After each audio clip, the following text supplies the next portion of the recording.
Okey, petang ni akan ada keluar video baru Isyak ni.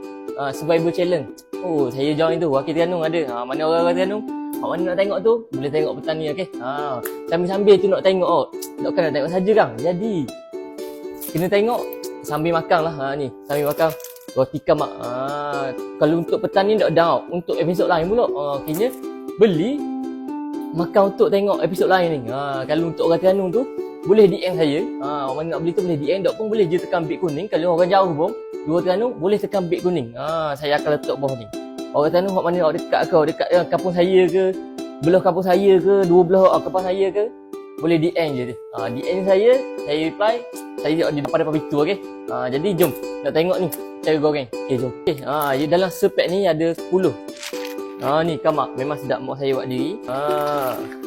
Ni kalau makan petang-petang memang sedap petang-petang malam-malam nak musim hujang lah. Memang sedap makan. Obat pun.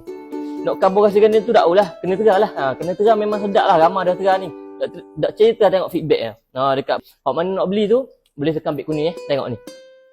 Dia goreng sekejap je. Pak minyak panas tu, balik-balik gitu je. Dia jadi koko-koko pegang gitu. Masuk tu. 30 saat tu boleh masuk dah. Cakap dah. Memang sedap lah, kena terang. Makan petang, makan malam ke, hak mana nak beli tu, hak dekat boleh DM terus saya, hak jauh boleh tekan bit kuning bawah. Okey.